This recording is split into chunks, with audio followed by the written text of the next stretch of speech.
और मध्य प्रदेश के अलावा मध्य प्रदेश की परिस्थितियां दूसरी रहीं। मध्य प्रदेश में दूसरे तरह का अगर गठबंधन होता तो परिणाम दूसरा भी हो सकता था। समाजवादी पार्टी के मुखिया अखिलेश यादव अब भी मानते हैं कि अगर मध्य प्रदेश में कांग्रेस और उनके नेता कमलनाथ ने अच्छे से गठबंधन किया होता तो स्थिति काफी अलग होती।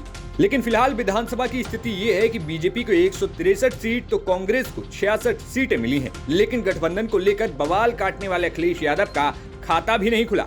खाता तो छोड़िए, अखिलेश यादव की पार्टी सपा ने मध्य प्रदेश की इस चुनाव में अब तक का सबसे खराब प्रदर्शन किया है। 2023 विधानसभा में सपा को सिर्फ 0.45% वोट मिले। इससे पहले सपा 1998 में लड़ी थी, जब उसे 1.58% वोट मिले थे। इसके अलावा 2003 में 3.7%, 2008 में 1.9% और 2013 में 1.2% और 2018 में 1.3% वोट मिला था। सिर्फ यही नहीं, अखिलेश यादव की पार्टी ने चुनाव लड़के भी जमकर नाक कटाई है। इस बार पार्टी ने 71 सीटों पर चुनाव लड़ा, लेकिन कोई भी ऐसी सीट नहीं थी जहां पार्टी दूसरे नंबर पर रही हो। 43 सीटें तो ऐसी थी जहां पर सपा प्रत्याशी को 1000 से भी कम वोट मिले। और ये तब हुआ जब अखिलेश यादव ने मध्य प्रदेश में 6 दिन के अंदर करीब 24 रैलियां की।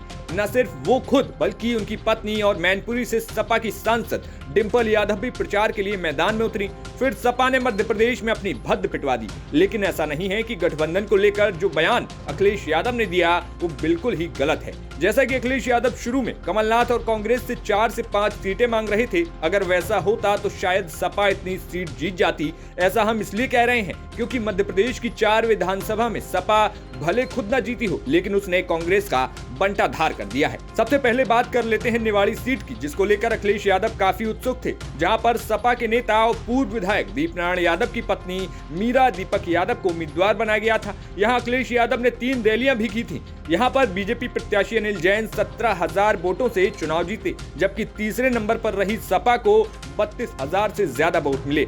वहीं बहेरी बंद सीट पर कांग्रेस 23,000 से हारी तो सपा को 21,000 से ज्यादा वोट मिले। इसके अलावा चंदला सीट पर कांग्रेस को 15,000 से हार मिली तो वहीं सपा को यहां पर 24,000 से ज्यादा वोट मिले।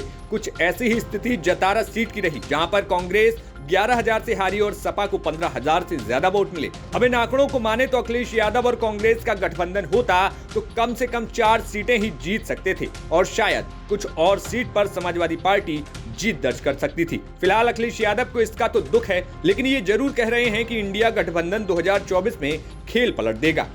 जो परिणाम आए हैं, आने वाले समय में इससे इंडिया गठबंधन और मजबूत होगा। देश की जनता भारतीय जनता पार्टी को हटाना चाहती है। अगर यही मानक हम मान लें कि लोग परिवर्तन चाहते थे, जिन प्रदेशों में सरकार बदली है और मध्य प्रदेश के अलावा मध्य प्रदेश की परिस्थितियां दूसरी रहीं। मध्य प्रदेश में दूसरे तरह का अगर गठबंधन होता तो परिणाम दूसरा भी हो सकता था। लेकिन जो परिणाम इन प्रदेशों से आए हैं, जनता परिवर्तन चाहती है, तो बीजेपी के लिए ये चिंता का विषय होना चाहिए कि जो सरकार में है उनसे जनता नाराज है या जनता ने परिवर्तन के लिए वोट दिया है, तो आने वाले समय में भी परिवर्तन का वोट पड़ेगा। तो ये चिंता का सवाल बीजेपी के लिए है। अब देखना दिलचस्प होगा कि आखिर इतनी नाराजगी और कमलनाथ के अखिलेश बयान के बाद यूपी में इंडिया गठबंधन कैसे चलेगा। ब्यूरो रिपोर्ट, यूपी तक।